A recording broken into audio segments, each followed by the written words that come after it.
সব দরজা প্রায় বন্ধ হয়ে এসেছে ইরানের জন্য।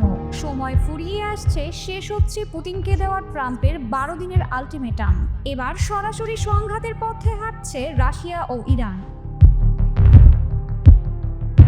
ক্রেমলিন স্পষ্ট জানিয়ে দিয়েছে, প্রেসিডেন্ট ট্রাম্পের দেওয়া 50 দিনের আলটিমেটাম কমে 10 বা 12 দিনে দাঁড়ালেও ইউক্রেনে যুদ্ধ থামাবে না রাশিয়া। রাশিয়ার মুখপাত্র দিমিত্রি পেসকভ বলেছেন, মস্কো নিজের স্বার্থ রক্ষার জন্য যুদ্ধ চালিয়েই যাবে। এদিকে যুক্তরাষ্ট্রের ধৈর্য শেষ হতে বসেছে। মার্কিন পররাষ্ট্রমন্ত্রী মার্কো রুবিও ফক্স নিউজকে জানিয়েছেন, রাশিয়ার বিরুদ্ধে পদক্ষেপ নেওয়ার সময় এসে গেছে। ইতিমধ্যে ইউক্রেনের জন্য ন্যাটোর সঙ্গে মিলে অস্ত্র ও প্যাট্রিয়ট ক্ষেপণাস্ত্র সরবরাহের চুক্তি করেছে ওয়াশিংটন। রাশিয়ার পর এবার চ্যালেঞ্জ ছুড়ে দিয়েছে ইরান।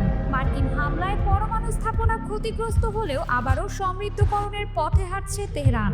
পররাষ্ট্রমন্ত্রী আব্বাস আরাগচি সরাসরি বলেছেন, আমাদের অবস্থান অটল, ইউরেনিয়াম সমৃদ্ধি চলবেই।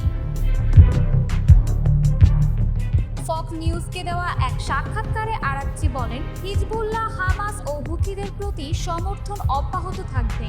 শুধু তাই নয়, চীনের সহায়তায় ইসরায়েল ধ্বংস করা রাশিয়া নির্মিত বিমান প্রতিরক্ষা ব্যবস্থা আবারও গড়ে তুলেছে তেহরান। অপারেশন মিডনাইট হ্যামারের পর ট্রাম্প ভেবেছিলেন ইরানের পারমাণবিক সক্ষমতা পুরোপুরি শেষ, কিন্তু বাস্তবে দেখা যাচ্ছে কেবল বিলম্ব ঘটেছে।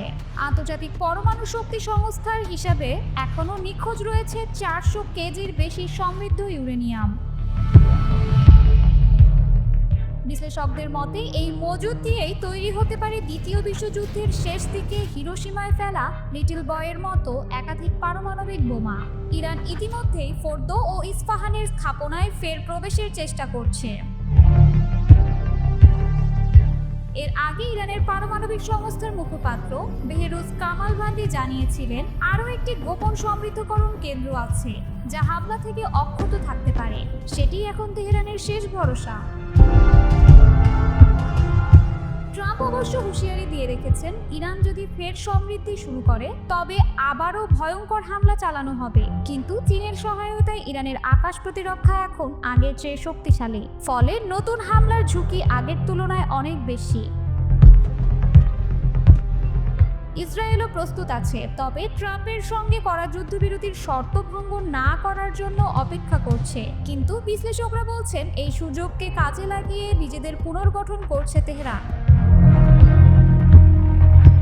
পাশাপাশি রাশিয়া চায় ইরানের এই পারমাণবিক ইস্যু আন্তর্জাতিক অঙ্গনকে ব্যস্ত রাখুক, যাতে ইউক্রেন যুদ্ধে মস্কো সময় বাড়াতে পারে।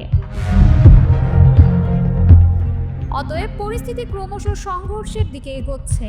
অর্ধেক পদক্ষেপ আর কঠিন বার্তায় লাভ হচ্ছে না। এখন প্রশ্ন, আসল ধাক্কা সামলাতে প্রস্তুত তো হোয়াইট হাউস?